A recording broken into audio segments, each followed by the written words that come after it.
Imagine this. You leave a club because you feel like you're being overshadowed, only to find yourself standing outside with even less control over your own affairs. Sounds like a bad deal, right? Well, that's exactly what Brexit has become for the UK, especially when we look at the mess surrounding Northern Ireland. Stick around, because today we're diving into the cold, hard truth about how the so-called Windsor Framework isn't just an agreement. It's a humiliation. Let's break it down. When we were part of the EU, at least the UK's territorial integrity was intact. We had a say, not always the loudest, sure, but a say nonetheless in the laws we followed. Fast forward to today, and the story is very different. Thanks to the protocol and the Windsor Framework, a customs and regulatory border now slices through the UK itself. Goods moving from England, Scotland or Wales to Northern Ireland?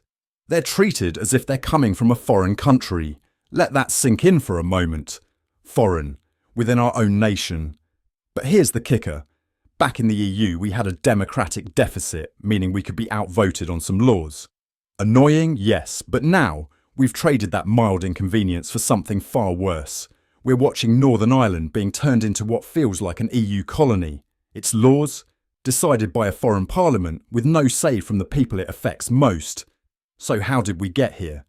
The EU sold the idea that the Belfast Good Friday Agreement forbids a customs border on the island of Ireland. But here's the twist. The agreement doesn't actually say that.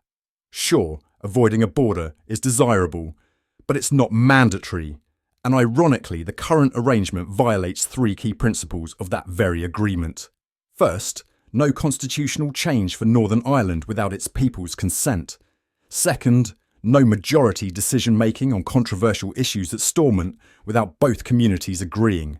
And third, and this one's huge, the right to pursue political aspirations democratically.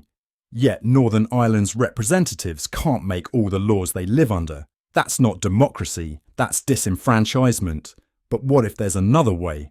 A solution that respects Northern Ireland's place in the UK, avoids a hard border on the island of Ireland, and still protects the EU's single market. Enter mutual enforcement. Sounds fancy, but it's simple. Each side enforces the other's standards for goods crossing the border. No hard border, no drama, just mutual respect for sovereignty. My European Union Withdrawal Arrangements Bill outlines this very solution. It's a win-win. So why isn't it being taken seriously? Here's the harsh reality. If the EU and the UK government continue down this path, they'll have to own up to the consequences. The EU risks its reputation as a fair institution, and the UK risks alienating its own people, all for what? A framework that tears apart our territorial integrity and sidelines democracy. So what's next? The fight isn't over. The campaign for mutual enforcement continues, but it needs your voice too. Let's stand up for fairness, democracy and integrity.